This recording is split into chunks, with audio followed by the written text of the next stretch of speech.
This is a Rogue Media Network production.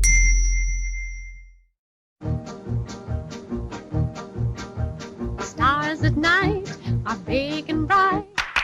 Deep in the heart of Texas, the prairie skies are wide and high. Deep in the heart of Texas, deep in the heart of Texas.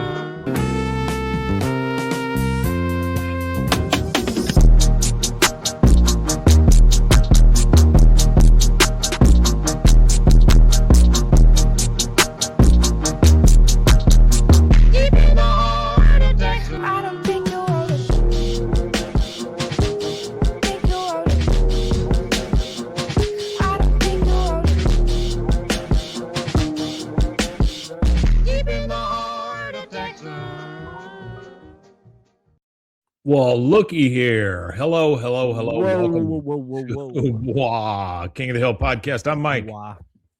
And I'm extremely rusty right now. He is extremely rusty. He just finished a 15-hour shift, is what I was told. Yep. Ooh, that's a long night, man. Long night. All right. Long, yeah. So, King of the Hill. Three more of them to go. How many? I have 3 more to go. Oh, Lordy. Wait, what do you do? Like 4 on, 3 off or something? 4 on, 4 off, 3 on, 3 off. But there's times where I end up doing like 5 or 6 and do more days. And like here lately, I've just been working, and it doesn't feel like I ever have not worked. So for like the last 3 weeks, it's been like 6 days a week. Yeah, that's a lot, man.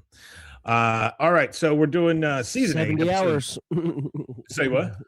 It's like 70 hours. What's that, like 6 times 10 is 60 plus all the 2s. So that's what, 1, 2, 3, 4, 5, 6, 7, 8, 9, 10. Yeah, it's about 70 hours. Wow.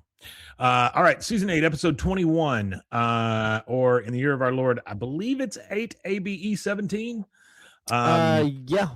Okay. That'd be this right. is the Redneck on Rainey Street. Originally aired It's May a special 16th, episode. Yeah, it's a real special episode for sure. This is the episode where we get Lucky. This is Lucky's very first appearance. Time. Yeah. Catfish. Not just Lucky, also his buddy Elvin Mackliston, or however you say his name, Mackliston, and Dauber. So Mud Dauber and Lucky are voiced by Tom Petty. And then Elvin is Dauber's Tom Petty too.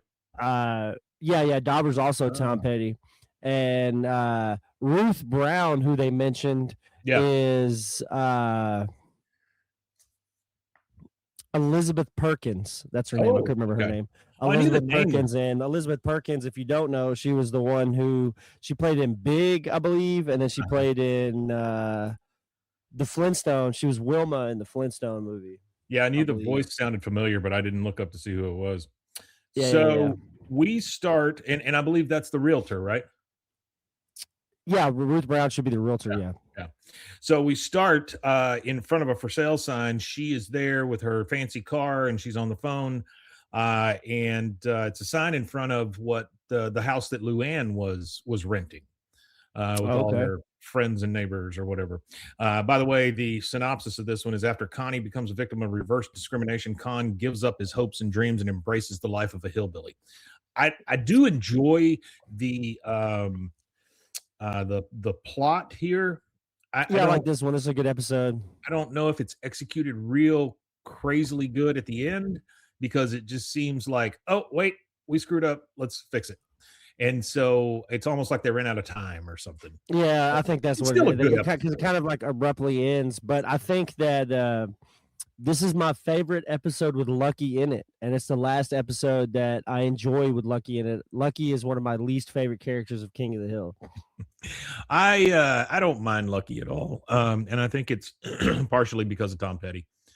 I think that's the only reason why I like him and I'll tolerate him, honestly, is because it is Tom Petty that's doing his voice. But I just the PP trope or whatever, I'm slipping on PP, it just wasn't as funny to me as I think that it was intended to be. So we get this realtor who is in front of this for sale sign in front of the house that Luann was living in. And all 4 of the guys, Hank, Bill, Boomhauer, and Dale, are over there drinking and watching. And Dale says, I detect activity at the place Luann used to rent before she re-barnacled herself to Hank's house. Bill says, she sure is wearing a lot of jewelry for the middle of the day. For the middle of the day. That's I understand what he's saying, but that's a crazy thing to say. A lot of jewelry for the middle of the Middle of the day. So the realtor walks up to him and starts handing cards to all of them. She goes, hello, gentlemen. I'm Abby Holiday with Holiday and Sands Realty. You are so lucky to be living here. The whole neighborhood is red hot. You've got great curb appeal, especially that gym. And she points to Hank's house. She goes, who lives in that one? He goes, oh, I do. She says, well, if you decide to sell, call me. He goes, oh, Rainey Street is hot. So apparently Rainey Street has become the place that people want to live. It's the place to be. It's apparently a growing metropolis. It is. We're now at Kahn's house. Both Kahn and Min are sitting at the table with their Rice t-shirts on, just waiting for Connie to get home. And Connie comes in and he says, there she is now, our Rice University summer school superstar. She says, Dad, I haven't even made it into the program yet. I just had an interview. And then Min says, of course you're in. You have perfect grades, all the right extracurriculars, and you've wasted countless hours volunteering. Countless. She's wasted. That's funny. Yeah, wasted hours. Kahn gives her a Rice shirt, and he goes, here, put this on. 50% cotton for 100% genius, which I think is a pretty good line, honestly. That is a good line. I like that one. Later, we're at Kahn's, and Kahn walks in, and Min and Connie are over there, and you can only see their backs. They're apparently reading something. He comes in and says, did we hear from summer school today? Huh? And he looks, they turn around, and both of them are very sad looking. He picks up the letter and says, oh, regret? Not? Unfortunately? Ah! Connie says, it's all right, Dad. This summer I'll just study for fun. And he just screams again. So this is not the way he wanted it to turn out. She's supposed to go to Rice. She's very smart. Yeah. Now he's always disappointed when she doesn't excel. Well, I guess he wasn't really disappointed in her in that particular episode. He was more disappointed in Hank for dragging her there. But the Branson episode where she plays the fiddle. Which is kind of ironic because this should be like a fiddle heavy episode, honestly. This one. Yeah, you'd figure there would be more fiddle. Mm-hmm. There's really not that much fiddle, but you do get Freebird. You get Freebird and you get Trace Adkins for some reason. Yeah, you get, what is it? There's 3 songs too. There's Rebels. Rebels by Drive-By Truckers. There's Freebird, obviously, and then there's Hot Mama, which was released 5 months before this episode released. So it was a hot song at that time. So it came off the Coming On Strong album by Trace Adkins. He's been around for a long time. All right, so he's no longer with us. Rest in peace, Trace Adkins. Yeah. So now we're at Rice in Ruth Borman's office. So this is now Elizabeth Hurley. Hold on. Yeah. I take that back. He's still alive. Somebody died that was in country music. He felt terrible for a while, though, I think. And now, but he got better. So Kahn is sitting in the. Sorry, it was Toby Keith. Toby Keith died 2 years ago. Toby 2 months Keith ago. did die. Yes. Yeah, that's what it was. Is that beer for my horses and water? He'll put a boot in your ass. It's the American way. Yeah. Uncle Sam put your name at the top of his list. That's the beer. That's beer for my horses. I think. I'm pretty sure. I'm pretty sure it is too. Either that or it's his collaboration with whatever his name is that did the other one. Now the Willie Nelson song was all right. He did the beer for my horses was him and Willie Nelson. Yeah, no, it's not a bad song. That was all right. Anything that's got Willie in it's all right. I'll take a Willie Nelson. He's coming to town. He is coming to town, and it's kind of expensive, and it's at a baseball field. It's very expensive. It's at the baseball field, and Willie Nelson was banned from Baylor a while back. Yeah. Well, you know what I'm curious about? I went to a Willie Nelson concert around the same time. Actually, it would be today, but last year.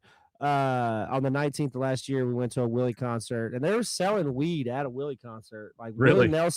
Willie Nelson has his own THCA hemp, and they just rescinded the ban on it till the 23rd when they have a hearing for it for either to find out if they're going to put a permanent hold on it while it's litigated or not. Yeah. But I'm kind of interested to see, how do you sell weed at Baylor at a Willie Nelson concert? Because it's a part of his merch. Like his merch, they sell actual weed at his merch booths. So I would I'm kind of wondering imagine- how they. I just wonder if they can sell it like at a spot that's not actually campus, or if they've actually told him, no way, you can't do that thing here. Yeah, but how do you tell all of his fans don't smoke weed at a Willie Nelson concert? I feel like that is the part that you can't just arrest 50. Say the concert has 300 people. You can't arrest 150. Say half of the people there. You can't arrest that many people. You just kind of have to let it. I think you just kind of have to let it happen, and then just it's outside anyway. Well, at a what they baseball don't field, understand is every time they have a concert, somebody's smoking weed there, and like probably 99% of the time, somebody on campus is smoking weed. So I mean, it's not like it's not happening. It's just at these concerts, I think everything is so concentrated that they're like, oh no, you're not going to do that here, not in my yard, that kind of thing. Yeah, I kind of wonder how these concerts are going to play out. Like more of them. They actually have some national acts this time with Jelly Roll and Post Malone doing their concert. No weed at those ever. I actually was at a Post Malone Jelly Roll concert about this time last year as well, around May of last year, and didn't smell weed at all. But at the Tyler the Creator concert, which I went to last year as well in March, right. It was all like we were in the nosebleeds, so that's where the weed smokers, I guess, are going to be at. But the whole like upper part of Moody in Austin, I guess it is, the Moody Theater or whatever it's called. The whole upper deck where we were at reeked of weed. Like people were up there smoking, and not just like the vape pens. They were like actively smoking and burning like fire. Yeah. Well, that is something you don't see a lot anymore, honestly. All right. So later we're at Kahn's. He finds out that it's terrible. Now he's gone over to Ruth Brown's office at Rice, and he says, "You say no, I say yes." She goes, "There were many highly qualified applicants, unfortunately." He goes, "Connie, that best grades in school." She goes, "Yeah, but it's not about grades." He goes, "I know Connie had more extracurriculars than everyone else." She goes, "Look, Connie's a really smart Asian girl." Wow. But I've got a boatload of them. Pardon the expression. She's not black. She's not Hispanic or even white. I mean, good Lord, give me a white kid from a public school with Connie's specs, and that kid could waltz in here. Man, she is being like totally honest with him. I think it's kind of funny because it's the opposite of what the narrative usually is. It's like, they always have the narrative of the DEI narrative or whatever you want to call it, where we'll take, the diverse crowd. But I think it's funny that when she said, "Well, you give me a average white kid from a school with her grades," it's just kind of funny. He says, "You telling me Connie didn't get in because she's an overachieving Asian? That's discrimination." She goes, "Yeah, in a way it's flattering though, isn't it?" He goes, "Ah!" She goes, "Hey, maybe there's something you left off Connie's application, some kind of hook. Has Connie ever had to play that violin of hers on the street, to buy her strung out mother just one more hit?" He says, "No." She goes, "Well, that could have helped."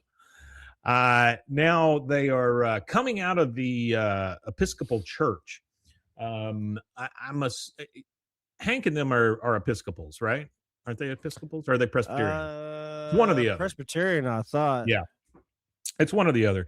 But Kahn comes running up. Methodist, sorry, they're Methodist. That's right. Methodist. Kahn comes running up because he knows Ted's there. Ted was Wasanason. He goes, "Ted, I look for you at Buddhist temple." He goes, "Oh, hello, Kahn. We're Episcopal now. It just makes good sense." He's worried about the business part of it, and so he's like, it just makes good business to be Episcopal. He goes, "Oh, there's the mayor." And they push right past Kahn. He follows him over and he goes, "Your boy must be very upset about Rice Summer School rejection." He goes, "What are you talking about? Chade got in, and he's got a super low lottery number for the best dorm, air conditioned." He says, "How could this be? Chane is just as Asian as Connie, and no offense, he's and it kind of pans over to him, and Chane's over there just wiping his nose on his sleeve, and he's just Chain's a friggin' idiot. That's kind of funny because now that we get to go through this, we get to kind of look at we've seen the future, and now we kind of get to look at the past with the perspective of what we've already seen of what Connie and I can't remember his name. You just said it. Chain. Persona song. He goes, accepted. Look, if you want Connie to get into Rice, just give them $10,000 donation. Call my office. Trudy will give you the contact information. Oh, Councilman Ebert. And then they both go off, him and his wife.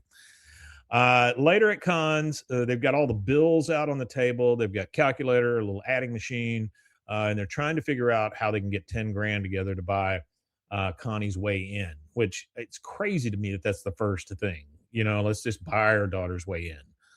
I would think you'd want a school where she's accepted on her merit rather than just giving them 10 grand. But that's just me. Well, there was a celebrity that recently did that. I remember him going to jail. What was her name? I can't remember her name. I can't remember her name either. But she went to jail for like 24 hours or whatever it was. It wasn't long.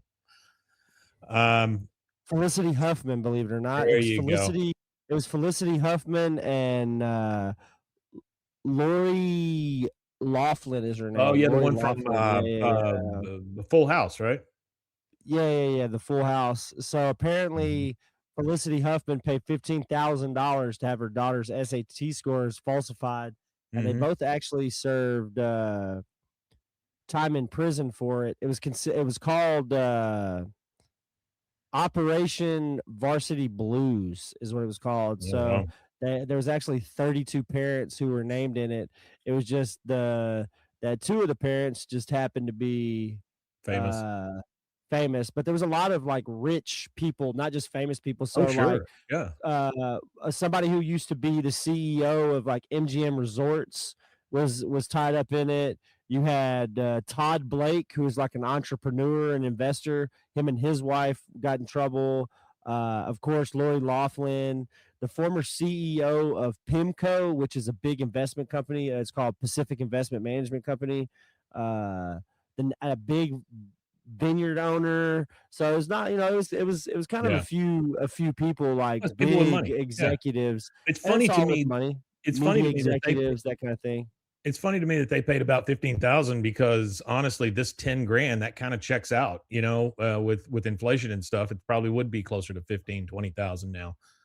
I just thought it was kind of funny that some of them ended up in prison for like 30 days and stuff like that, like 6 weeks in prison. And I just think it's crazy that you have these people and it's crazy the schools, just like USC, Harvard, Georgetown, Northwestern, USC. ACT. I don't understand the USC one. I don't really understand any of these, to be honest with you. I don't understand any of these schools. I get Harvard. I get why you would pay somebody to blast through your SATs. So Felicity Huffman, she ended up with 14 days in prison and 250 years of community. 250. Yes, that's a joke. But she got single count of conspiracy to commit mail fraud and honest service mail fraud, whatever that is. Man, I'm telling you, anytime you send something through the mail or send something through the wires, that's how they get you. It's not the actual crime. Yeah, that's it. They get you off that. Hey, by the way, blah blah blah blah blah is here, and Baby T is here. Good morning, guys. What's up, Baby T? All right. Okay, so we are in Kahn's kitchen, living room, something like that, and they are trying to crunch the numbers to get that 10 grand. Min says, crunch numbers harder. He goes, oh, it's no use. We don't have $10,000 to buy our way out of being Asian. I should be more like Ted Wasana song, own my own business, but I'm just middle management, exploiting in the poop of the beast in front of me. And no matter how hard I work or how hard Connie studies, we all just stuck here. Min says, we the kind of losers politicians pander to in speeches. She's kind of true. Now Kahn is backing out in his car, and he sees the four guys standing there and drinking in the alley, just like they always are, just like they always have been. And you hear from Bill, it's so exciting living in an up and coming neighborhood. I wonder where they'll put the Starbucks. And then Dale says, so now that our neighborhood has been declared hot, what street should we take down? Bagley? No, Apple Blossom. Apple Blossom is crap. Apple Blossom is crap. Hank's just like, yep. All right, Kahn is going to work. It's weird because he's going to work while the guys are out there drinking. I'm assuming maybe it's on a weekend or something like that. He is stuck in traffic, and you hear the radio announcer say, "If you like traffic, enjoy. We got plenty of it." His phone rings, and I think this is funny. It's just a small thing, but he goes, "Hello." He goes, "Oh, yes, sir. No, I filed my TPS report yesterday." TPS reports featured famously in Office Space. So he goes, "Yes, sir. I'll be there right away." And then he sees that he's low on gas, and he's like, "Huh." So he pulls up to Power Gas, which is the name of the station, and he starts getting gas. And he looks at his mirror on the side, and it's broken. And he's like, "Ah!" And he says something in violation. And the guy getting gas, this is Elvin, right? So he's standing there getting gas in his El Camino, and he goes, "Looks like you could use a new mirror. I got a buddy who could hook you up if you want." Is that Trace Atkins doing that voice? For who? For Elvin? For Elvin? Yeah, Elvin is Trace Atkins. That's what I figured. It's funny that he went in and stole his own CDs here in a little bit. Oh yeah, that's hilarious. I don't know why they did that, but that's pretty God funny. says, "No, I'm a member of Silver Star Service, team at dealer, VIP shuttle, Free Wall Street Journal. Thanks anyway." Like, he's always got to prove something to people, that he is part of the elite or whatever. He's driving an El Camino though. Elvin says, "Well, if you want to be a Silver Star chump, suit yourself. That free newspaper is going to cost you $700 by the time the dealer marks up the mirror." Phone rings again. Kahn picks it up. He goes, "Oh, okay. Thanks for everything, but I got to take this call." He goes, "Sounds like them Gattas got you by the shorties." He goes, "Hello? Oh, no, just a little car trouble. I'm just running a little late. But to be fair, I have been early for the last 548 business days in a row. Dock my pay?" "Yeah, okay. Yes, sir. Very good." And he hangs up. And the guy says, "Dang, man, I've been in jails to give me more freedom than you got."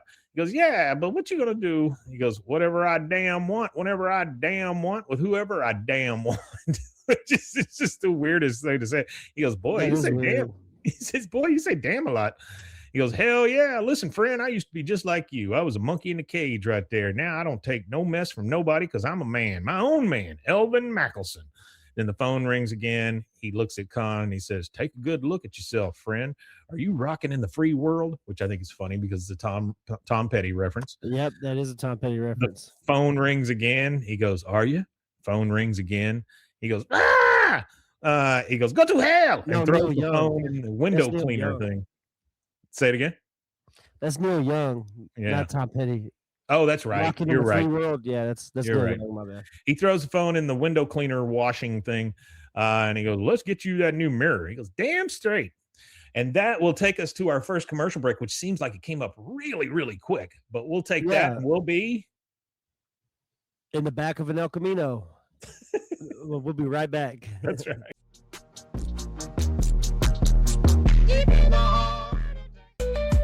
Join the Daily High Club, the premier destination for glass water pipes, vaporizers, and accessories. Since 2015, we've sold over 1 million quality products and teamed up with legends like Snoop Dogg and Tommy Chong. Ready to elevate your smoking game? Visit dailyhighclub.com for our El Primo subscription box or shop unique pieces today.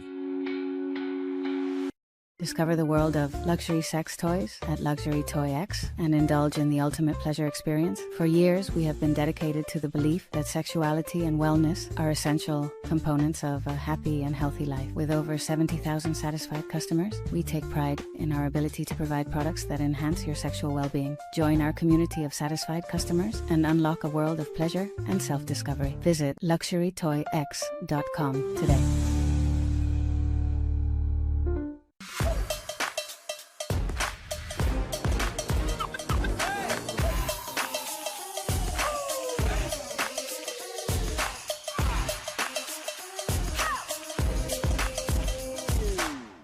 Apollo Neuro is a new kind of wearable that helps your body recover from stress, that helps you calm down and feel better.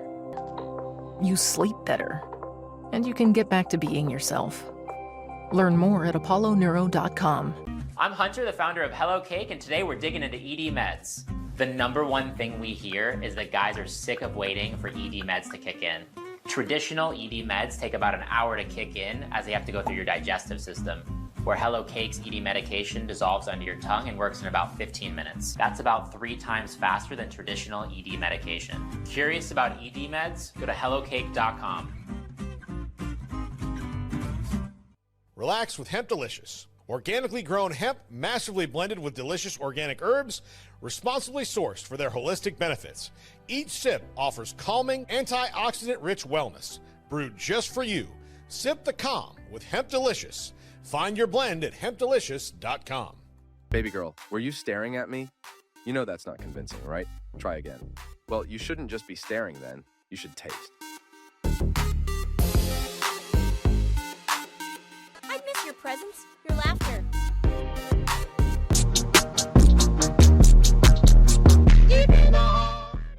I miss your presence, your laughter.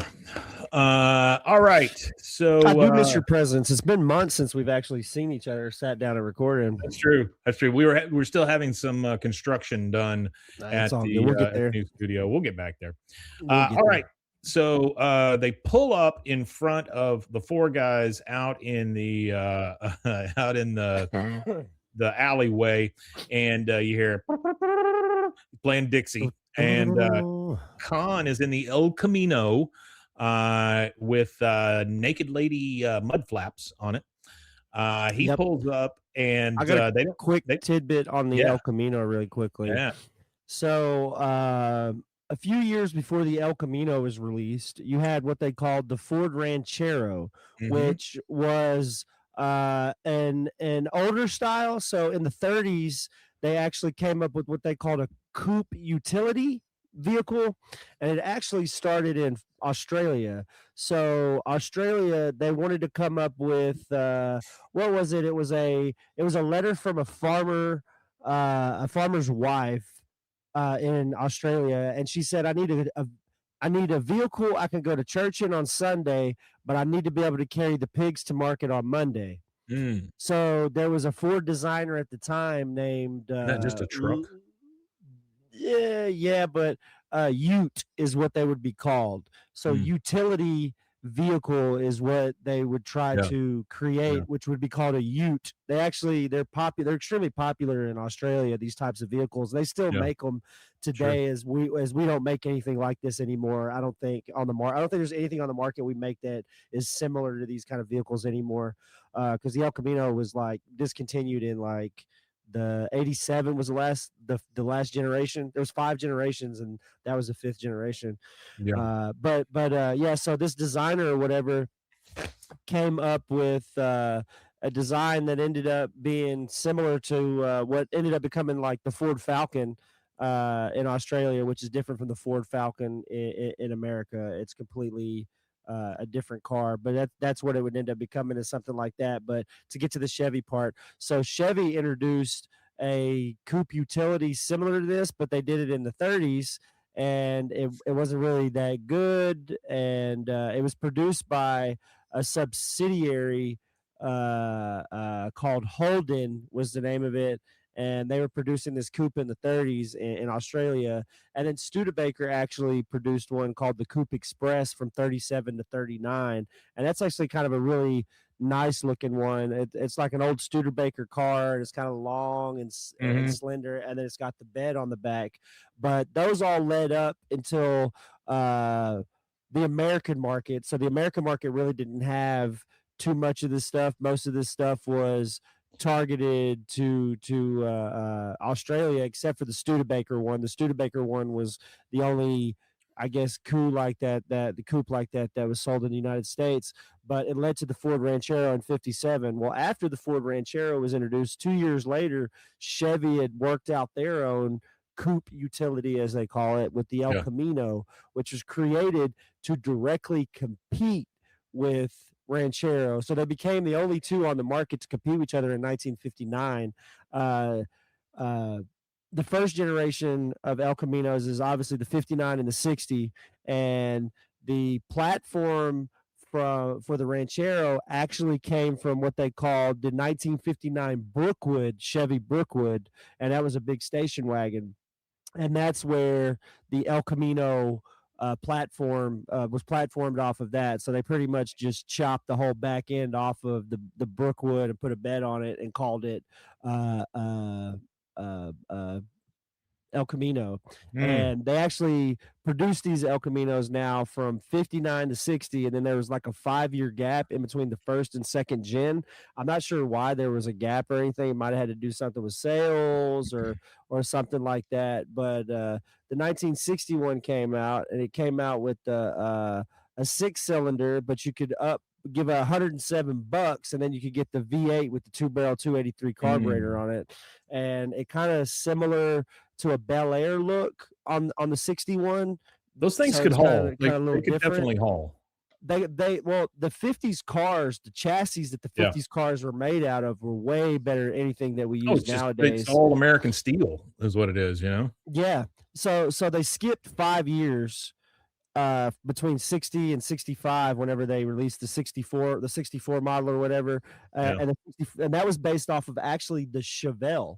So you had these 3. So now you have 3. We're like in the second generation, and you've already had 3 different bases that they're basing the cars off of. You have the Brookwood, which was the 59. The 60 was based on the Bel Airs, and then the 64 to 67 models were now based on the Chevelles. So a lot of the Chevelle, that was a big ass hot rod car, you know, had the souped up. I guess they probably had like the 396 big block in them, maybe, or the 327 small block. But they It's had funny that the Chevelle became. It's funny that Chevelle became like the cop car. Yeah, Chevelle was one of the what do you call it? Interceptors. So it was like one of the first first actual fast interceptors, and I think they went to the Mustang too. Like after that, I think, or before that. I know they had. I know they did Mustangs. So pretty much, it ran on the Chevelle platform through the rest of its life. They would even have the Super Sport. They would have, they would have all these different tags and stuff on them. So the Super Crown Sport Vic, one, when they came out, the Crown Vic, that one too. When the Super Sport came out, it was kind of like in the 70s, 69, 70s, and they came with either the 350, the 396, or the 454, which were all 5.7, 6.5, and 7.4 liter motors, big V8s. And so pretty much, so from there on out, it pretty much looked like a Chevelle in the front, and it was a truck in the back for pretty much the rest of its design. So it went through 4 different stages until I guess it was just easier for them. They were making and selling Chevelles really well, so they were able to, I guess, chop them up like that. But I had a buddy in high school that he and his dad restored and I don't know what the year was, but it was a cherry red El Camino. And it was cool. It was a cool car. Those are heavy ass cars that could haul your ass quick. Yeah, they're actually pretty decent vehicles. They're not bad. They've got a good center of gravity on them too. You know, hard to flip, all that kind of stuff. I actually had an uncle that had one of them, and they were fun to like drive around it and stuff. Like Artie said, he used to drive around in the back or ride around the back of El Camino in high school, was Led Zeppelin and passing bowls around. No, absolutely, and actually, they ended up in 74, I think it was. They introduced this trim where it kind of more looked like the Chevelle Malibu at the time, and then it went from the Chevelle Malibu, and then you just get the straight Chevy Malibu, and that's what the last El Caminos were based off of. Was the front end of it was based off of more like the Malibu station wagon is where you like the front end of it and the doors look like the Malibu, but the bumper of it looks like the station wagon, like the Malibu station wagon. So it went through all these unique evolutions until it finally got to what I call in the 80s a watering down. There was a watering down of a lot of vehicles in the 80s where the power just went away. Power just went away. You went from having these huge 350 big blocks and the 454 and all this power, and then they have these still decent sized motors. You have a 305, but it only has 145 horsepower. Then you have the 350 that only has 170, or they have the base model is a 95 horsepower V6 for the 78 El Camino, I think it was. So it's just, I know they just kind of dumbed them down and made them slow. I know a little bit of Spanish. And I'll tell you that El Camino means the Camino. So just letting you know if you didn't know that. All right. So there you go. Oh, it's called the way. It there you means go, guys. the way. It means The the way? way. Okay. The way. Yeah. I was going to say that. So thanks for listening to our podcast on fast food and cars. There you sponsored go. by Duolingo. All right, so they come up blasting the Dixie, and Hank says, if you're looking for the package store, it's down Garland Road past the spillway. And Kahn gets out, and he's like, woohoo! He goes, Kahn, what are you doing in an El Camino? He goes, test driving this baby. This one sweet ride, I tell you what. It's funny that he uses I tell you what. I love like that. It. Yeah. I like it. Dauber gets out and says, not often your new mirror can be attached to a damn El Camino. He goes, damn straight. And then you hear a honk, and Dauber pulls up, and he gets out and goes, hey, what do you say? I mean, Dauber is an idiot, man. He's just Dauber is an idiot, and I think it's great that they use Tom Petty for Dauber too. So. Oh, absolutely. So Kahn says, oh, I want it bad. He goes, and then Elvin says, well, all right, Dauber, you got an El Camino and cash money for your old car. This is a damn lucky day. After Dauber and me break your rig down for parts, we're going to do a little celebrating on you, money bags. And they take off. Obviously they've sold him probably a lemon, but we never really hear about it again. If not a lemon, at least an orange. Yeah. It is in the citrus family either way. You hear now Kahn says, I know what you're thinking. Why not an IROC? Why not a Z car? But Elvin points out those are just cars. A Camino is a way of life. It'll haul anything, rebar, copper pipe. Hell, if you hit a deer, he'll just flip over into the back. You don't even need to stop. He says, I had you rednecks all wrong. I'm going to hang out in the alley and spend my welfare checks on beer like you guys. Be my own man. He gets a beer out of the cooler and starts drinking it. And then you hear Kahn from Min next door. He goes, Min doesn't know the drill yet. And Hank's just like, oh, that's it. That's the only reaction so far. Right. That's it. Yeah, that's a wild one. So now we're at night at Kahn's. He is in the kitchen getting a beer, drinking it there in his underwear. And Min says, oh, you want to be a redneck? That's not even possible, Kahn. I'm upset about Connie too, but you have to snap out of it. Your boss called 3 times today. You're going to get fired. He goes, I got a new boss and I love him. Me. Min, don't you see there's a paradise out there where nobody works, nobody cares, nobody have plans or dreams that can be crushed. She goes, oh, I don't know, Kahn. Sounds crazy. He goes, come on, man, let's just give up. She goes, I never have to read another Toni Morrison book for book club or write another check to NPR. Oh, but what about Connie? He goes, oh, don't you see this is for Connie, so she don't waste half her life losing at their rigged game. What do you say, man? Will you be my redneck bride? She goes, yeah. oh, yes, Kahn, I will. Now take me back to that El Camino. So she I guess she wants to get laid in the back of the El Camino. Yeah, that's what Kahn is thinking. Fun fact. I'm full of just El Camino facts. Yeah. The El Camino, as everybody knows, Chevy will put out a vehicle, and GMC, which is also a part of Chevy, puts out the same vehicle but with different badging on it usually. Like you have the GMC Sierra, and then you have the Chevy Silverado, which are identical trucks with different badging. Well, they did the same, obviously, with the El Camino, and it was called the GMC Caballero. Staying in line with the Spanish theme. So there you go. Which I don't know what GMC in Spanish means. I'm not sure either, but it was actually 71 to 77. It was the GMC Sprint, and then 78 to 87. It was the Caballero. So there you go. Caballero. The GMC Cowboy. That's what that means, right? That would be the GMC Cowboy. Yes, absolutely. Wow. What a great name. All right. So now we get kind of a montage of Dauber and Elvin and Min and Kahn doing really stupid stuff. I kind of agree with you, Baby T. GMC is supposed to be the superior brand between the two because I would kill for a GMC truck. They are supposed to be the most silent inside. That's what I like, but they're very, very expensive.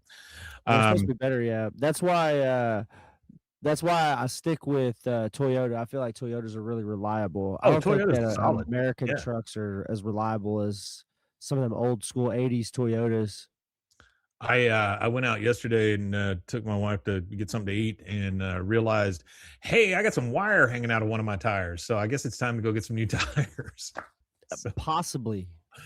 Plymouth Roger Willis Scamp and the follows. Dodge Dart. All right. So we see this montage of them just having fun while this song is playing. And you see off-roading with three-wheelers. One of them crashes, but he's fine. We see a car on their lawn. We see grass growing up. We see a toilet in their yard. Then we see them shooting at squirrels, drinking on the porch. Like I say, there's a couch in their yard also. They blow smoke in the dog's ear for some reason. Connie's trying to study in the background. Mailman throws just bill after bill after bill on their porch. None of it's getting picked up. We see they try to go fishing, but the guys have ankle monitors. Then we see a party in their driveway as the realtor sees it, and she's very angry about it. And then we see them at a country concert, and they're all having a blast. And then you see Connie over on the side on a blanket studying real hard with a flashlight. As they're up on the porch, we hear Kahn just go, yeah! We see Hank and them, his family, over there eating burgers in their backyard. And Hank says, well, go figure. He's been pushing Connie all these years, and he's the one that broke. As he drives by with the couch in the back of his El Camino, Bobby says, let that be a lesson to you, Dad. And then, of course, Peggy, she needs to weigh in. She says, yep, he's really losing it. I saw him this morning. He's growing a wispy mustache. And Luann, who's also sitting there for burgers, says, he's got the coolest car truck, and he's got a laundry machine in his yard for stray dogs to have puppies in. It's just, that's the best. All right, so we go over to Connie's kitchen. Kahn's kitchen, and Connie is studying. And you hear, it's the weekend, time to party. Elvin and the gang are going catfisting down at the lake. Come on with your daddy and have some fun. She goes, oh, Dad, it's only Wednesday, and I've got to study. Did you say catfisting? He goes, most definitely. Oh, so, catfisting. Yeah, that's a wild one. Yeah. That's actually terrible kind of dangerous. Yeah. Well, I've been with people that do it, but I'm not a big fish guy. So the only thing I do when I go fishing is get drunk and smoke weed. I don't actually fish. But so watching people do that and then seeing their arms all like sliced to hell after they do it would make me never want to jab my arm into a hole that a catfish is in. So I never understood why people. I've always heard it called noodling. Noodling is one too. Yeah, noodling is one. But here we're calling it catfisting. Noodling is what I'm used to hearing it called as well. We're at the lake with Dauber and Elvin and Lucky, by the way, for the first time. And Lucky, here we go. And Lucky enters the universe. Kahn is out there with them in the middle of the water, and you hear Elvin say, first step in catfisting is to reach in and grab you a big handful of stink bait. And Kahn's like, what's in this stink bait? He goes, well, you got your ground liver, blood, vinegar, Alpo, and my secret ingredient that makes it stink. Like the other stuff's not going to make it stink. He goes, when you feel their whiskers on your knuckles, start fisting. He crouches down and realizes he's got one. He pulls it out, and he's got a big catfish just stuck on his fist. He goes to the shore to this lady in a lawn chair with a baby and a bunch of kids running around behind her. And she goes, he goes, hey, baby, look what I got for you. She goes, that's great, honey. And then you hear Kahn go, as he pulls a catfish out, and he goes, look at that son of a bitch wiggle. I mean, son of a bitch wiggle. They just start hooping and hollering. Now we're at Tom Landry Middle School. We're in the hall as Bobby and Connie are walking down the hall, just kind of talking. Yeah, we got it, Artie. Thank you, buddy. That it's Trace Atkins doing Elvin. By the way, welcome, Artie. Always good to see you here, buddy. So Tom Landry Middle School, and Connie is talking to Bobby, and she goes, and then my parents made me quit practicing my concerto to play Devil Went Down to Georgia. So that is like the absolute flip of what had happened before with her violin. Now all of a sudden Yeah, they because want to he was hear it. pissed. Yeah, he was pissed Mhm. before. Now he wants her to play it. Yeah. I mean, as long as this devil went down to Georgia.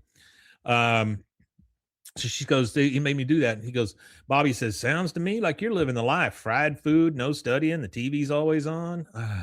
She goes, oh, it's horrible, but hopefully it'll be over soon. My dad said he was going to go to the office today. And then parked at the school, you see the El Camino as they come out. Kahn's there, got no shirt on. He's got a big metal filing cabinet in the back. You hear him push the Dixie horn, and he says, Connie, look at this mother file cabinet. They throwing out at the office. And then, of course, Dudley sticks his head in. Your dad is white trash. Love a good Which is Dudley. Great. That's perfect. Yeah, Love that's a good Dudley. That would be an amazing shirt for Texas. Just a Your picture dad of is white trash. Dudley on it, and it Yeah. says your dad is white trash. That's great. I'm about to launch the new webpage for Rogue, and it'll have more of that King of the Hill merch. Now we see the realtor lady over there at the house, and she's reducing the price, right? And Peggy sees it. She stops her car and gets out and goes, "What are you doing?" She goes, "I'm knocking $15,000 off sale price. I can't move this house with the pigsty next door." She points to Kahn's yard. She goes, "Get out while you can, honey." Then we see a big party going on at Kahn's, and we hear Freebird playing like on a loop. Then we go over to Hank's house. Hank and Peggy are in bed, of course, because you can't get through an episode without them being in bed. And Hank's like, I like Freebird as much as the next guy, but enough is enough. He gets up and he starts putting on his pants and stuff. And Peggy says, this has got to stop, Hank. Abby Holiday said that Kahn is turning Rainey Street into another Belcher's Grove. It's funny that the Belchers are the people in Bob's Burgers. Also, I don't know if that's funny. Yeah. I don't know if that's a tie-in or what by the Bob's Burgers people, but I think that might just be a very, very odd coincidence. it could be a coincidence. I mean, I get the Belcher part because they sell burgers and all that, but whatever. She says it's got to stop. It's turning into another Belcher Grove. Hank says, I didn't keep novelty mailboxes out of this neighborhood just to see this happen. Novelty mailboxes. He puts on his pants. He storms over to Kahn's. And we're still hearing Freebird play. And then Hank trips and hits his foot on a toilet, and it's really hurting. And then he gets like a pit bull that runs up on a chain, and it's just, coming after him. And he says he's hurting real bad. And then out comes Elvin, and he goes, "Who the hell do you think you are?" He goes, "Hank Hill, homeowner." And he goes, "Hey, Kahn, I caught this guy trying to steal your valuables." He goes, "I was not." And then Kahn comes up and goes, "Hank, you want a puffy toilet seat? All you got to do is ask." A puffy toilet seat sitting out in the yard. That is very nice. He goes, "Kahn, I'm worried about you." And he goes, "You want me to have Mud Dauber rough this clown up?" says Elvin. Peggy comes running up. She goes, "You so much as touch my husband, I will knock you into next week." And I tend to believe her, honestly. Well, yeah. I think she gets that big F-14 up there and knocks him right in the head. I think so too. Elvin says, "That's real nice, buddy, hiding behind mommy's skirt." He goes, "I am not hiding. I was just about to threaten you myself." He goes, "Come on, Kahn, let's get out of here. I got a case of beer that needs drinking." He goes, "Oh, man, talk some sense into Kahn." She goes, "You're the only one who's crazy. We're going to the street races. Mud Dauber just put a new Adelbrock manifold on his Malibu." Bobby walks up. Kahn and men are leaving. They've got a bunch of beer on them. Can't be given time when both shows came out. Yeah, I get that. I know. I'm just thinking maybe it was Baby T was saying it's can't be given the time when both shows came out, but I was talking about Belcher's Grove. Yeah, but I think maybe it's actually a poor neighborhood. Yeah. Oh, she's a 16. Gotcha. 16 on one side, 16 and a half on the other. Got it, folks. Got it. It was I was just saying 14 because that's the first number that came to my head. Still seems like a very big shoe. Yeah. It is a huge shoe. So they're leaving, and they got a bunch of beer on them. And he says, "Connie, last chance to change your mind. Come with." Connie says, Elvin says, "You don't want to miss that new Adelbrock. It's loud." Connie's like, that's okay. I'm just gonna stay home. Min says, you're not spending all night at home by yourself. You stay with the Hills. She just says stay with the Hills, like she's got nothing else for. It's just not like I don't her. know. Yeah, that's not like her at all. Yeah, it's kind of odd. Peggy, being Peggy and a mom, she says, well then we'll just have a nice sleepover, shall we? Connie, do you have some pajamas you can wear? She goes, yes, Mrs. Hill. And then she kind of goes off. She goes, Bobby, why don't you go with Connie? And then she's talking to Hank. She goes, oh, that poor girl. He goes, oh, don't worry about Kahn and Min. They'll sober up and snap out of it. They're too arrogant to live this way for too long. he's right about that part. He's right. Yeah, he's definitely right. Peggy says, I hope you're right, Hank. The realtor pulls up and rolls down the window, and she goes, Mrs. Hill, I think there may be a solution to our problem. And Hank says, see, Peggy, what'd I tell you? She goes, I just heard from Southwest Mortgage. They're starting foreclosure proceedings on the Suits and News and phones. They've only missed one payment, but since they let their house go to this, They're trying to get them out. Bank's not going to cut them any slack. He goes, you mean Kahn and Min are going to lose their home? She goes, well, with any luck, they'll be out of here in 10 working days. Connie walks up to Hank and Peggy, and she goes, I got my pajamas. And it's rough, man. It's rough because they have left Connie out in the cold. That is going to take us to our second commercial break, and we will be. That's twice. That's two. Right back. Dose.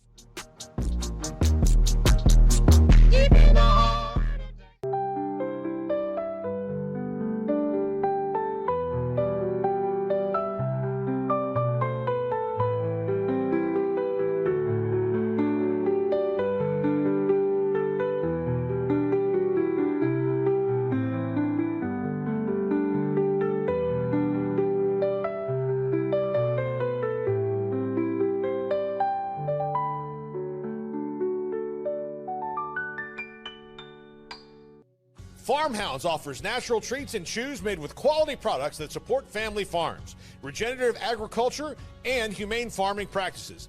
Give your dog the best with wholesome, organic ingredients that promote health and happiness. Shop now at farmhounds.com. Tervis is all about staying hydrated. Each product is built to last and comes in endless designs to match your personality. Stay refreshed and express yourself with Tervis. Visit tervis.com today and find your perfect tumbler. Protect your online privacy with NordVPN. Browse securely, access content from anywhere, and keep your data safe with military-grade encryption. Whether at home or on the go, NordVPN ensures your digital freedom. Stay secure. Download NordVPN today at nordvpn.com. That's NORDVPN.com.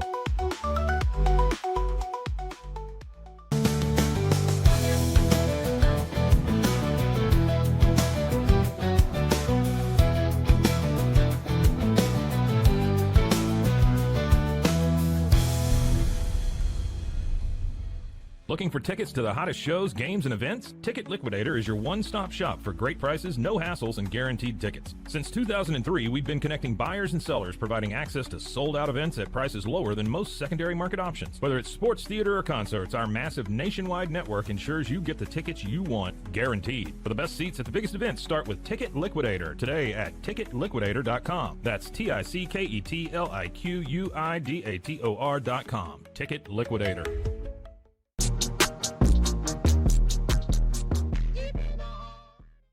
Hello, and we are back. We are on the back. back end run on this thing. Okay, so we see them all sitting in lawn chairs in a bad neighborhood. This is not a good one. Yeah, it's Lucky, it's Kahn, it's Dauber, and it's Elvin all sitting out there in lawn chairs. And Elvin says, I'd like to whop that neighbor of yours upside the head and feed bad meat to his dog. You ought to get yourself a place here in Belcher's Grove where decent people live. So this is the bad part of town. The bad part. Kahn says, I'm going to think real hard on that. Elvin's wife is up on, I'm assuming wife, up on the porch, and Min is sitting up there also. Min, by the way, with the weird ponytail that kind of comes out of the side of her head. And Elvin's wife says to Min, she goes, come with me, honey. Elvin caught a mess of squirrels today. I'll show you how to debone them. kills me that Min didn't just get up right now and she's like, I'm not eating any freaking Yeah. squirrels, you know? But she goes, squirrels. And then you go back over to the guys. He goes, yeah, Lucky. Why they call you Lucky? He goes, true story. I was at Costco one day and all of a sudden nature called, yelled is more like it. So I hightail it to John, and there's some sensitive guy in there changing his little boy's diapers on one of them baby ironing boards.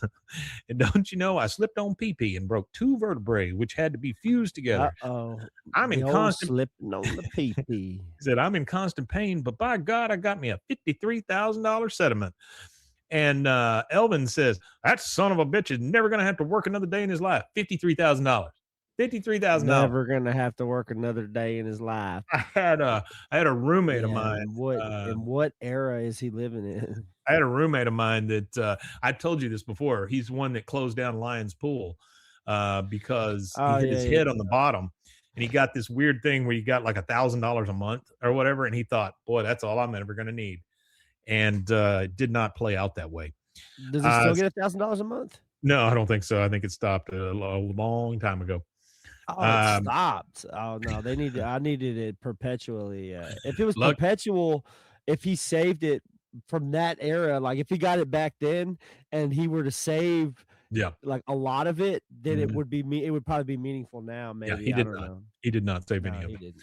$1,000 a month. He was balling back then. Yeah, he was. He'd sleep on the couch and get high all day. Hell yeah. Lucky says, that's why they call me Lucky. And Kahn just kind of looks at him and goes, oh, that's a great story. Dauber says, hey, y'all hear the new Trace Adkins come out today? He goes, damn, let's get it. He goes, hell, it's after midnight. Record store's closed. Elvin says, I'll tell you what, who's going to open it? Me and a damn brick. And then they both just like, woo, yeah. I love the fact that this is a good idea, that just breaking into a record store. What a great idea. Why not? So the next thing, we see him outside the record store. There's a Trace Adkins stand up in the window. So it's kind of funny that he's looking at himself. He goes, all right, who's got a brick? Kahn said, let me do it. He goes, well, all right, have at it, Kahn. And then up comes Min, and she's like, Kahn, put that rock down. He goes, it's Trace Adkins' new CD, woman. She goes, I ate squirrel quesadilla, but this is where I draw the line. Rock go through window, I go home. And then Elvin grabs the rock, and he goes, oh, hell, this is ridiculous. Throws the rock, breaks the window, runs in through there. And he says, our Min says, I warn you, Kahn, I'm not going to watch you go to jail. And she gets in the car and takes off in the El Camino. Elvin comes out of the broken window with a handful of CDs and stuff, and he goes, let's get the hell out of here. And they all run off. So now we're at the lake. They're all listening to the CD in what used to be Kahn's old car. And they've got it up, and you can hear the song playing. And Kahn goes, I tell you right now, this is the single. Elvin has different things on his mind. He says, I noticed your woman didn't stand by you tonight. You asked me, she made a damn fool out of you. She took you El Camino and you 2 teeny tiny marbles with her. He goes, oh, you want to see my marbles? I'll show you my marbles. He goes, you want to go? Let's go. Ha! And he goes, we fight. And it's funny because like Elvin's got like the fist up thing, and Kahn goes straight to like the kung fu pose, where he's gonna start whipping at the legs and all that stuff. Yeah. So he says, you want to go? He goes, let's go. He goes, let's fight. And then they start fighting a little bit. And then they come back after Kahn gets him with a shot. And he goes, oh, that was good, real good. And then Dauber looks at him and goes, sticking. Lucky says, sticking. And then Elvin says, Kahn, I'm taking you a sticking. He goes, oh, what's sticking? Next thing we see. I gotta interject. So there's a specific type of martial art from that top part of the world that's called pentak silat or something like that is how it's pronounced. And they say that's what he's using here. So it actually I think originated in like Indonesia is where it originated, but it's a martial art, like a Southeast Asian martial art. Okay. They say that's what he might have been using. That makes total sense. Sure. But also there's an argument for Muay Lao, I think is one, and Muay Lao is the same as Muay Thai. Mm-hmm. It's similar to Muay Thai. Mm-hmm. It's different. The stance is different and stuff like that, but it's similar. I just Muay thought it was funny that Lao is called tiger tail boxing. I just thought it was funny that he goes straight into that stance. I thought that was pretty cool. The next thing we see is Min pulls up at her house, and Hank and Peggy are over there washing dishes, and they see her pull up, and she goes, "Oh, it's Min, and she's all alone." He goes, "I'll go over and talk to her. You give Connie a math problem to keep her busy." And then he just literally walks right into their house, which is kind of crazy, honestly. Oh, very crazy. Min is just laying on the couch. She's just out. She's tired. She's through with all this. He goes, "Where's Kahn? I need to talk to both of you." She goes, "He's with his redneck friends." He goes, "You're about to lose your house, man." She goes, "What are you talking about?" He goes, "The bank's going to foreclose on you." This is when she flips. She goes, "Oh my God. She's done. I don't know. I don't know what happened. We were having so much fun being free and irresponsible. I guess we just forgot where our mortgage coupon was and our electric bill. Oh, what did we do? Poor Connie. Her parents are drunk. We're nearly homeless. Her father abandoned her." Hank says, "I'm not going to let Connie be homeless. I'm going to find Kahn. Now you start paying some bills." He gets in the truck and takes off. He gets a cell phone call, which I think is funny. It's a cell phone. And he goes, "Hill, it's Buck." He goes, "Hey, Hank, Buck Strickland here. Yeah, I'm thinking about betting a fistful of money on that little Asian neighbor of yours." He goes, "Kahn?" He goes, "Oh, yeah. He looks like he's got real crafty ninja moves, but can he take a board to the head?" He goes, Where are you, sir?" He goes, "I'm to stick fights down behind the lumberyard. Kahn's on the card 3 fights from now. He's up against a soft-spoken gorilla man." Hank goes, "Good Lord." So the next thing you see is Hank pulling up to behind the lumberyards, whatever that is. Artie says when they go to the stick fights, it resembles Hard Times starring Charles Bronson or Clint Eastwood's Any Which Way You Can. Yeah, that or Fight Club or, that kind of stuff. Yeah, definitely. Yeah. Or what is movie. Street? No, it's not Street Fighter. Anyway, Hank pulls up and you hear the crowd just saying, "Yeah, hit him with the damn stick." And then we hear next, Hank's like, "Oh no." And it's Elvin. Yeah, Rambo. It's Elvin saying, "All money down and commence fighting." And then Hank pulls up and he goes, "Wait. And he pulls the stick out of the gorilla man's hands. This guy is a big lunking man. Oh, yeah, behemoth. Yeah. And his attitude kind of reminds me of Sling Blade, which also is kind of funny because Tom Petty's in that as well. So he pulls the stick out of the guy's hand and he says, and then Kahn says, "Well, you come to get your whooping, Hank Hill?" He goes, "I came to talk some sense into you, Kahn." And then we hear Buck Strickland, of course, says, "Oh, beat some sense into him, Hank. I bet on the simpleton." It was Dwight Yoakam, not Tom Petty. Dwight Yoakam, that's what I meant. I'm so sorry. He starts laughing. He goes, "You're about to throw away everything you ever worked for, Kahn. You're about to lose your dang house." He goes, "Come on already. Everything been taken away." And then, of course, Dale in the back of the crowd. We haven't seen Dale in a very long time. He's in the back of the crowd and he goes, "Hit him, Four Eyes." And then the simpleton looks at Hank and goes, "They're talking about you." You hear Kahn say, "Come on, swing, take me out." Hank, they're kind of boxing around, kind of sizing each other up. And Hank says, "Stop feeling sorry for yourself and start thinking about Connie. You want her growing up in the back of an El Camino?" Kahn says, "Well, what choice do I have? We flee horrible dictatorships, learn a new language, and then work hard and study hard. And our reward for doing everything right is to be told, 'Go to hell. You work too hard. You study too hard.'" Hank says, "Yeah, you got a real bum deal, but maybe you could take a lesson from Connie instead of these apes.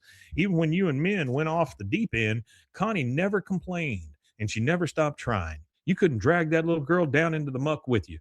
Kahn stops. He's like, yeah, that's right. Connie, like a beautiful lotus growing out of the muck. That's her hook." And he realizes, if he tells this story, she probably gets in. Hank says, "Well, I'm glad. I'm glad I got through to you."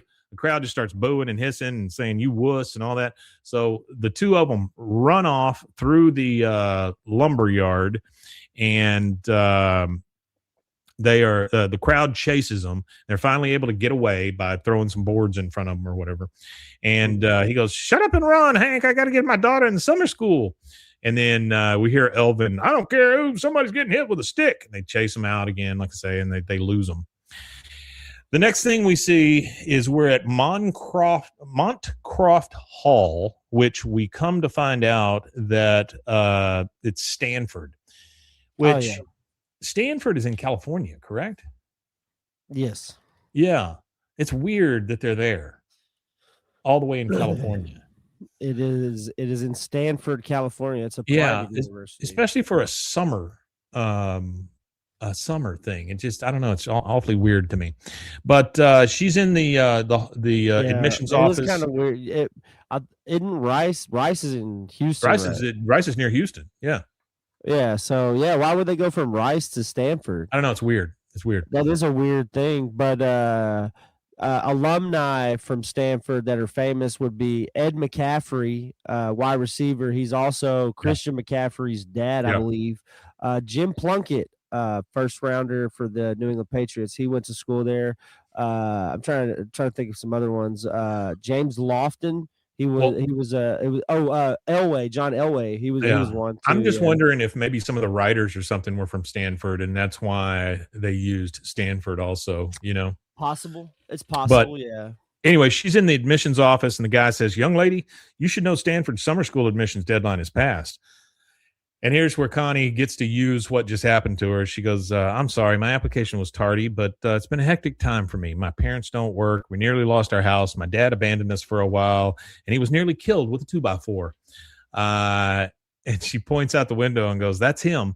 Kahn is over there with his pants down so you can see his crack, and he's pouring antifreeze into the El Camino and scratching his ass."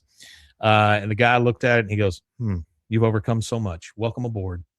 And so that is it. Yep, but that is quite an indictment on the college admissions system. It is. I actually had things I was going to say at the beginning, but I went ahead and waited till the end. Yeah. So this one was actually written by Jim Dauterive.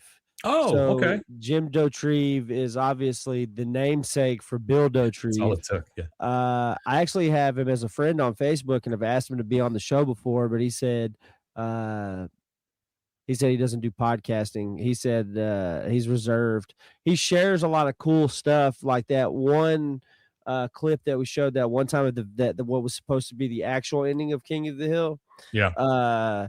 That is something that he actually shared in a Facebook group.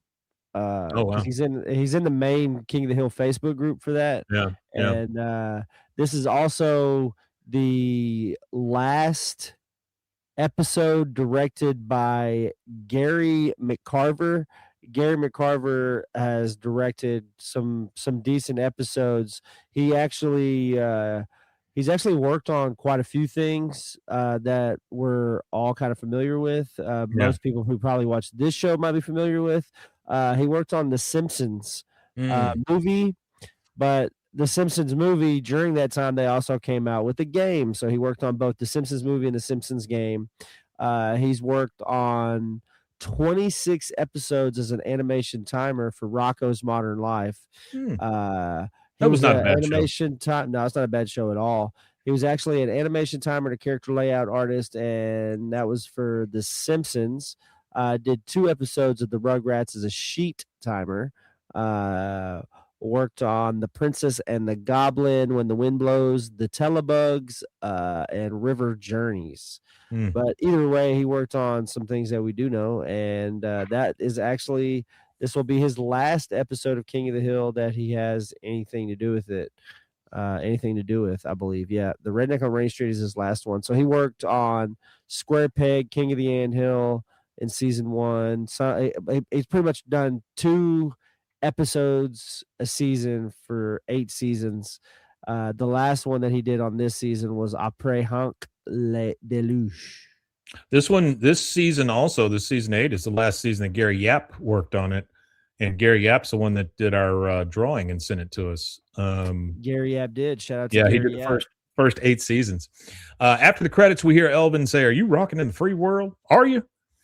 And that is it. That's all of it for season 8, episode 21. You want to tell them where they can find us if they want more of this? Yeah, you could find us at. Oh, actually, I think this is Gary Yap's last episode. Would be episode 20. He was a layout artist. Oh, great. Okay. On episode 20. So we have. My bad. I just wanted to do this before we do our sign off. Yeah, sure. So Gary Yap, he has episode 18 and episode 20, and he did quite a bit of the other seasons. Season 5, he was a retake director for pretty much the entire like for the first like 9 episodes or so of that season. And then for a chunk of season 6, he was a character layout supervisor. And then for a chunk of season 7, he was a layout artist and a layout supervisor. So I know he told us he was in it. I know he told us that he had never drawn John Redcorn. John Redcorn before, and it was the first time he ever drew it was standing there with us, which is pretty awesome. Awesome He's stuff. Actually his actual most famous one, I think, that he did the layout for, like the way the shape of the characters should be, and I think that's what the layout is. I believe that's what the layout is. Okay. His famous one would be Luann and Angel Buckley jumping on a trampoline. That's one of the ones that Gary Yap, I believe, is responsible for. Artie says Garland Tesla, Kit Boss, and Mark Majimsey have all worked for Bob's Burgers. So they did go on to do some Bob's Burgers stuff. So yeah, I guess so. Yeah, so there is some crossover there. All right, tell them where they can find us, and we'll get out of here. And you can find us at BWAAAKOTH anywhere, everywhere, and at youtube.com/@BWAAAKOTH. Remember, you can get one of these shirts if you want to go visit the roguemediamerch.com. The dang old money's like the wind. Only feel it when it's moving. We still got those for sale, and we will be putting up some more shirts in the coming weeks as soon as I can finish that webpage. I want to thank everybody for being here. Thank you so much to everyone for showing up. Baby T, you've been here for quite a while. Artie, you're always here. Blah, blah, blah, you're always here. Mama Kunduya. I wish Connie did not being a weirdo. But you guys are so good. Our schedule, we can't really set one yet, just simply because Rusty is kind of on and off. So we'll do it whenever we can. But hopefully at some point we'll get a set schedule. But yeah, we were talking about Bob's Burger. I just want to interject before we completely disappear. Please. So we were talking about Bob's Burger. So if you want to see the King of the Hill shout out in Bob's Burger, tune into season 7, episode 14 of Bob's Burger. And there's a scene in there where Dale's dead bug sits in front of the restaurant. Oh, that's awesome. That's awesome. I think with that fact, there's just one thing left to say. Oh, we Matanye. We Matanye indeed, guys. Y'all have a good week.